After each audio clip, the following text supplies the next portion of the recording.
การปฏิบัติธรรมคือการมาลดความเห็นแก่ตัวของเจ้าของคนที่ว่าปฏิบัติธรรมแล้วแต่ยังบ่มีเมตตาอยู่ก็ต้องมาปฏิบัติบ่มีเมตตาบ่มีกรุณาบ่มีมุทิตาบ่มีอุเบกขาถ้าเข้ามาในหมู่คณะในการปฏิบัติธรรม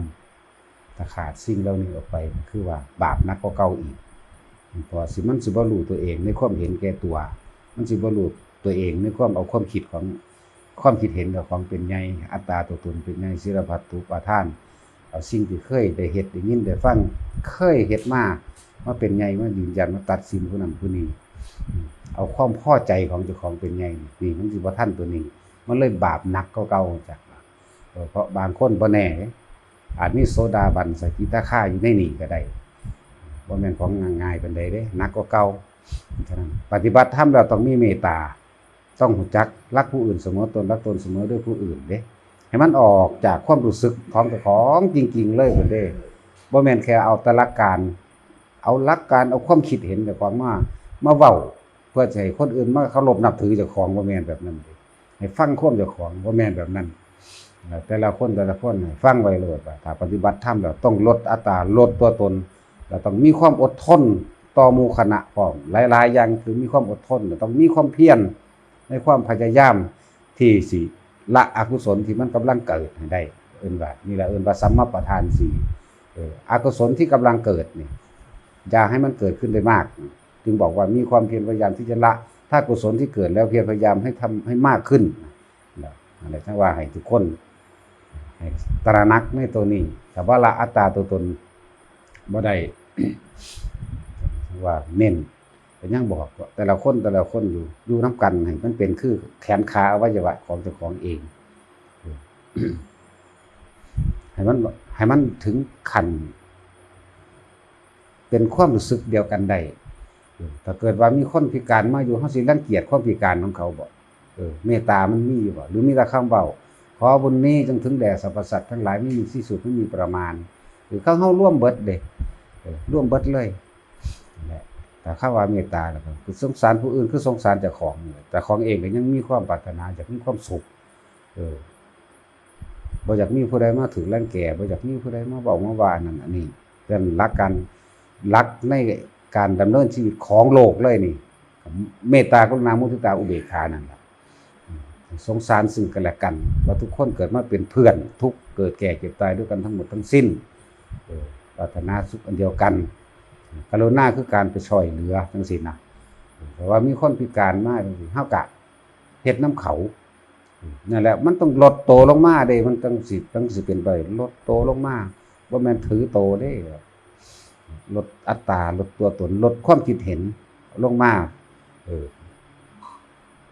น้อมลงมาเพื่อที่รับใช้ผู้อื่นนั่นแหละมันสิเป็นบุญน้ำตัวนี้จักว่าถ้าเฮาน้อมตัวลงไปน้อมจิตน้อมใจลงไปรับใช้ผู้อื่นได้อัตตาตัวตนก็หายไปในแต่นั้นแหละเฮาบ่ถือไผจักแม่นเด็กน้อยแม่นผู้เฒ่าหรือวัยใดก็สร้างเฮาเฮ็ดเปรียบเสมือนดุจดังว่าคนผู้นั้นเป็นพ่อเป็นแม่หรือเป็นลูกน้อยของเฮาจังซี่ก็เทียบใจได้ขนาดนั้นเฮ็ดได้ขนาดนั้นความเป็นอยู่ทั้งใดก็สร้างไปไสก็สร้างมันสิมีความสบายบ่ได้กังวลบ่ได้ร้อนบ่อีหยังทั้งสิ้น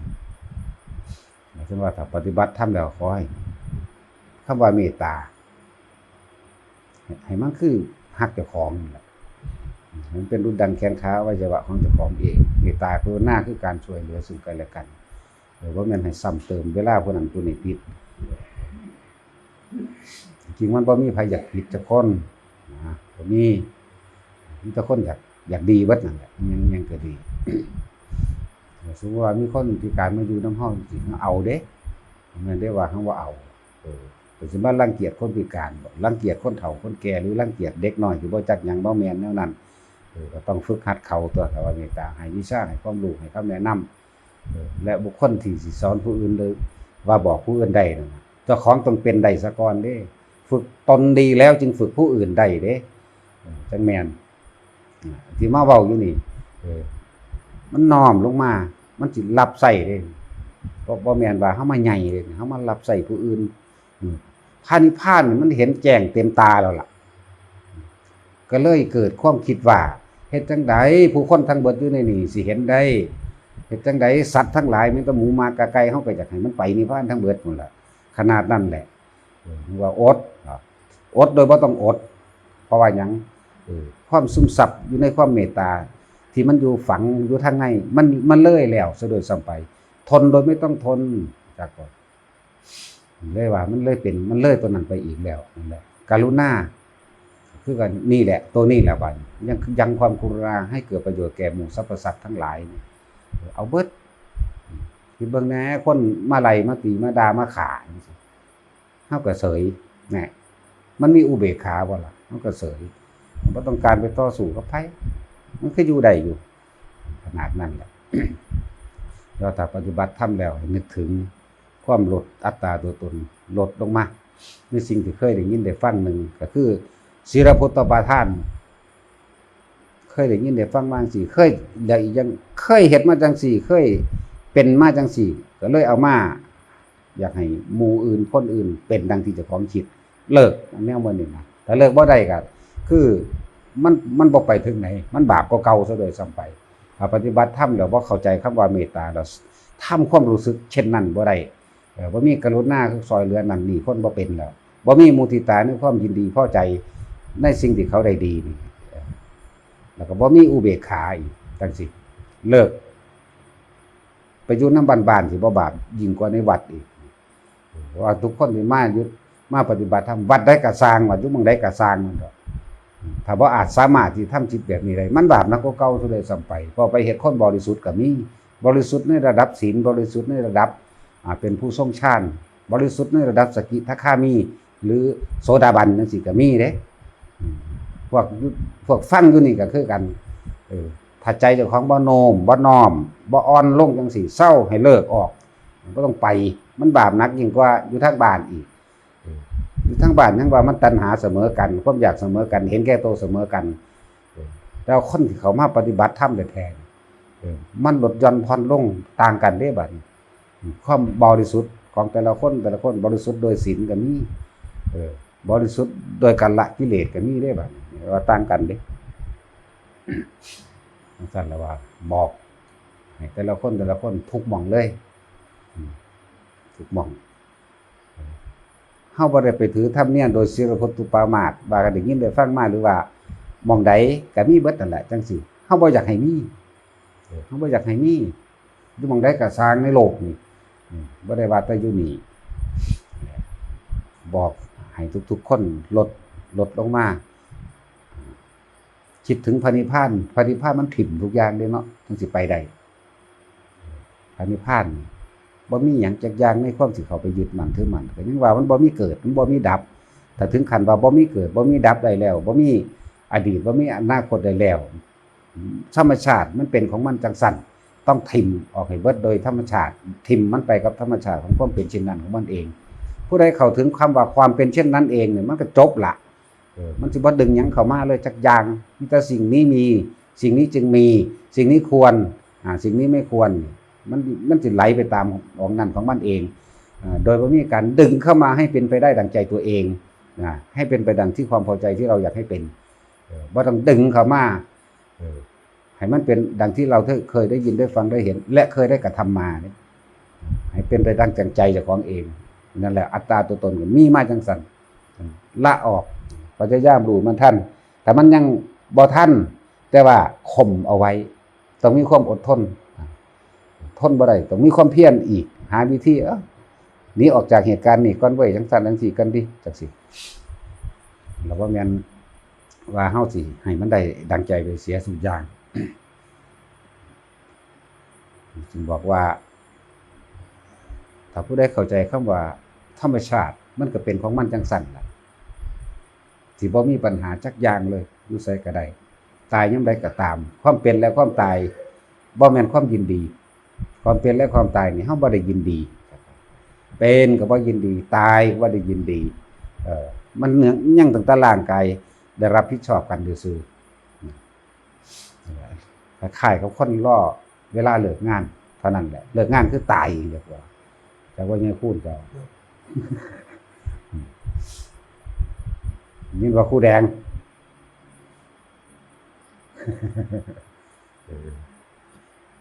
โอ้ครูแอนอย่าถามก้มหน้าไว้ประสันเฮ็ดตาลูบๆแต่ว่าแม่นเบิ่งยังน้อยอยู่เด้ก้มอยู่แต่ว่าลูบๆเพิ่นมาเบิ่งกันนะเนาะถามครูซะเนาะห้างถามผู้ใดลบล่ะห้างถามจักว่าได้น้อมนำเข้ามาสิได้ยินได้ฟังมาบ่แม่นได้ยินได้ฟังจำเอาเพื่อสิไปบอกผู้อื่นเด้จำเอาเพื่อสิบอกเจ้าของนี่เด้ตาเห็นอยู่ก็เพื่อสิเห็นการกระทำของเจ้าของเองหูได้ยินเพิ่นเทศนาสั่งสอนอยู่จังซี่ก็เพื่อสิเอาให้มันมาเสียงดังอยู่ในหัวใจเจ้าของนี่เด้ตาหูจมูกลิ้นกายนี่เพื่อสิน้อมเข้ามาหาเจ้าของนี่เองมันละที่ตัวเองบ่แม่นไปละผู้อื่นเด้ละอัตตาละตัวตนละที่เจ้าของแต่สักกายทิฏฐิข้อเดียวบ่ได้ถ้ายังมีคำว่าสักกายทิฏฐิคือถือตนถือโตนั่นแหละถือตนถือโตข้อเดียวนี่บ่ได้อันอื่นๆมันสิได้มาจากไสวะนั่นแหละท่านเขาว่าเมตตากรุณามุทิตาอุเบกขานี่มันต้องเป็นธรรมที่มีประจำหัวใจของทุกคนนี่เป็นพื้นฐานเบื้องต้นในการที่สิละสักกายทิฏฐิวิจิกิจฉาศีลปตุปามาสสักกายทิฏฐิก็คือว่าละรูปละร่างกายรูปเวทนาสัญญาสังขารวิญญาณบ่เป็นของเฮาแล้วนั่นลงใจเต็มที่ของพวกนี้เป็นของบ่เที่ยงแท้แน่นอนของพวกนี้เป็นของแค่เกิดของแค่ดับละตัวนี้ออกมาตายยามใดก็คือถ้ามันลงใจถึงว่าสักกายทิฏฐิตัดขาดจากรูปร่างกายได้แล้วมันก็หายห่วงแล้วกันในคำว่าศีลพตุสักกายทิฏฐิศีลพตุปามาสหรือว่าความลังเลสงสัยข้อที่2คือความลังเลสงสัยคำสอนของพระพุทธเจ้าเฮาบ่สงสัยเลยแล้วก็สัตว์โลกเป็นไปตามกรรมนึงอัตหิอัตโนนาโถเฮาบ่ถืออย่างอื่นเลยนอกจากพุทธธรรมสงฆ์เท่านั้นนั่นมันก็ละไปนี่อีกแล้วต่อมาคำว่าศีลพตุปามาสมันเป็นใดถ้าสิแปลเอาตามที่เพิ่นแปลมาแล้วก็แปลว่าเป็นผู้ทำเป็นยังเป็นผู้ที่มีความประมาทอยู่ศีลยังไม่บริสุทธิ์คำว่าศีลที่บริสุทธิ์ใดต้องมีเมตตาเข้ามาเต็มในนี่ล่ะจักว่ารักผู้อื่นเสมอตนรักตนเสมอผู้อื่นไม่ทำร้ายบุคคลผู้ใดผู้หนึ่งให้เสียชีวิตและทรัพย์สินเลยศีลนี่สิบริสุทธิ์ใดบริสุทธิ์ศีลนั้นสิบริสุทธิ์โดยภาคกายเพียงใดก็สร้างถ้าใจบ่บริสุทธิ์บ่บริสุทธิ์มันกับตัดกิเลสบ่ได้ตัดเบื้องต้นบ่ได้ซะเลยล่ะจักว่าล่ะศีลสิบริสุทธิ์ปานใดก็สร้างแต่ว่ามีความอิจฉาริษยาอยู่มีความโกรธอยู่อาฆาตแค้นอยู่บ่มีทางที่สิตัดตัวนั้นได้โสดาบันบ่ได้จักว่าล่ะบ่ได้แน่นอน1,000,000%เพราะว่าพื้นฐานของศีลเป็นเครื่องยืนยันเป็นเครื่องรับรองของคำว่าโสดาบันขึ้นไปเด้ศีล5นี่แหละบ่ต้องไปเอาอีหยังมากล่ะรากเหง้าเข้ามูลโคตรพ่อโคตรแม่มันก็ศีล5นี่แหละใจว่าล่ะตาศีลและตัวที่รับรองพื้นฐานของคำว่าโสดาบันก็คือศีลบริสุทธิ์ทั้งภายนอกภายในเด้บริสุทธิ์ในหัวใจบ่คิดจะฆ่าจะตีจะเกลียดจะทำลายผู้ใดเลยความโกรธมีบ่มีแต่ว่ามันระงับดับปั๊บบ่มีการสาปแช่งบ่มีการโกรธมีถ้าเขาด่ามาแต่ว่ามันดับลงได้แล้วก็บ่สาปแช่งจักว่าบ่มีอาฆาตบาดหมางต่อไปในภายหลังมันสิดับคิดพอปั๊บเศร้าพอคิดถึงตัวเองนั่นเองถ้ายังมีแบบนี้อารมณ์แบบนี้เป็นแบบนี้ยุคก็ไปเกิดอีกแหน่ก็ไปจังซั่นมันเลยเศร้าลงง่ายๆนี่เองและศีลสิเป็นเครื่องยืนยันรับรองเป็นพื้นฐานอันสูงสุดในการเป็นพื้นฐานหรือเป็นดุจดังว่าแผ่นดินรองรับอย่างอื่นๆที่หนักขึ้นไปข้างหน้าศีลนี่แหละครับว่าศีลแท้จริงๆในหัวใจของคนผู้นั้นก็จะฮัก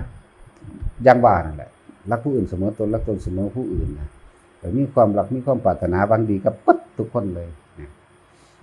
เราจังว่าบอกไว้หลายๆอย่างศีลดุจมันสิเป็นดุจดังแผ่นดินรองรับทุกสรรพสิ่งใดศีลนี่สิเป็นเครื่องยืนยันตัวนี้นำเราจังว่าให้ทุกคนถ้าเฮาปฏิบัติธรรมแล้วให้มันมีเมตตาคำว่าเมตตากับศีลแต่มันร่วมหนึ่งเป็นหนึ่งอันเดียวกันได้แล้วมันก็บ่มีปัญหาเรื่องนี้ถ้าคนปฏิบัติจังซี่ได้แล้วคำว่าสักกายทิฏฐิมันก็บ่มีดอกคำว่าลังเลสงสัยหรือวิจิกิจฉามันก็บ่มีดอก ถ้าคนเข้าใจตัวนี้ได้นะได้ตัวหนึ่งก็ได้สามได้สามก็ได้เบิดนั่นจะคอยเป็นไปจังซี่ของมันเองและลดตัวเองลงมาว่าสมมติว่าท่านให้คนปกติคือตาสินตาคูนจังซี่เนาะกับท่านคนพิการอันใดได้บุญกว่ากันบ่ล่ะท่านคนพิการนี่ได้บุญกว่าเฮ็ดกับคนรุ่นมุตตาสินนี่กับเฮ็ดกับผู้เฒ่าท่านให้ผู้เฒ่าอันใดได้บุญกว่าเฮ็ดกับผู้เฒ่าเด้จากว่าล่ะนั่นแหละจังว่าให้ลดโตลงมาไผก็สร้างเบิดนี่ในโลกนี่ฟังอยู่เดี๋ยวนี้แหละให้สังเกตเจ้าของเองว่ามีความเมตตาชุ่มช่ำขนาดใดในตัวเองนะเขาสิผิดหรือถูกก็สร้างในหัวใจของคนมันมีแต่ความหวังดีแต่ว่าอันใดที่มันสิเป็นเรื่องข้อขาดบาดตายดึงตัวเองออกมาก็เท่านั้นเองวิธีเอาตัวรอดก็ดีบ่ได้ไปใส่ใจในการสิสาปแช่งหวังทำลายบุคคลผู้ใดผู้หนึ่งให้เสียชีวิตทรัพย์สินบ่มีเนี่ยมันสิเต็มก็มาในนี่และอีกอย่างนึงก็คือว่าธรรมก็สิรักษาผู้ประพฤติธรรมเองโดยคำว่าศีลนี่แหละจะเป็นเกราะป้องกันเฮาได้ดีที่สุดศีล5บริสุทธิ์เพราะว่าบริสุทธิ์โดยภายในพร้อมภายนอกพร้อมเนี่ยเป็นอันหนึ่งเดียวกันกายวาจาใจเป็นหนึ่งเดียวกันมันสิไปไสว่าแล้วมันสิสงสัยบ่คำสอนพุทธเจ้าในเมื่อศีลบริสุทธิ์ดีแล้วไปทั้งใดมันก็รู้สึกว่าสง่าผ่าเผยเด้นั่นมันก็เป็นไปของมันทำอันนึงใดอันนึงนั่นล่ะคือว่านั่นล่ะมันลากยาวไปแต่ว่าครูแอนยังเครียดผัวอยู่บ่แม่นบ่ตอนนี้ก็บ่คาดแล้วตอนนี้เนาะว่าตอนอยู่บ้านที่มันสิเครียดเนาะเพิ่นเช้ากินเหล้าแน่จักหน่อยแล้วบ่กินน้อยกินหลายเนาะซื้อให้มันกินตายโลดหน้าอยากว่าอยากยังกระดอแต่ว่าเอาไปเอาเงินไปกินมันเบิดโรงในโลกนี่เบิดโรงงานพุ่นเนาะให้เขาแบบเบิดแนวผลิตก็ตลกเอากินก็ลองเก็บดูสิเป็นจังได๋ถ้ากินบ่เบิดมื้อละโอ่งนี่จะกินเด้อเนาะเอาเราแนวเขามักล่ะโหแพงปานนี้เนาะตัดเจ้าของตัดความรู้สึกนึกคิดของเจ้าของที่อยากให้มันเป็นไปตามใจเจ้าของนะตัดตัวนี้ต่างหากคนเฮาบ่มีหยังล่ะสุดท้ายมาเอาไปเผาถิ่มเบิดนี่แหละเนาะมันลงหม้องเผาถิ่มเบิดนั่นแหละบ่มีผู้ใดสิใหญ่กว่าโลกจักคนดอกแม่นบ่ล่ะนั่นแหละนี่คือวิธีลดอัตราลดตัวตนลดอุปทานทั้ง4คือว่านี่แหละบ่หนีตัวนี้ก็แล้วกันน่ะทุกคนมันเป็นโลกอุปทานเบิดบ่ว่าสิอุปทานเรื่องใดก็สร้างเรื่องผีก็ตามเรื่องความอยากได้ดังใจเกี่ยวกับบุคคลก็สร้างอยากคนให้คนผู้นั้นเฮ็ดถูกใจกูให้คนนี้กูจังสิมีความสุขโลกอุปทานเบิดนั่นแหละผู้ใดเข้าใจคำว่าอุปทานแล้วมันก็ง่ายๆเท่านั้นแหละยากหยังง่ายคือแค่ขี้ดังนี่แหละไปพอเมื่อ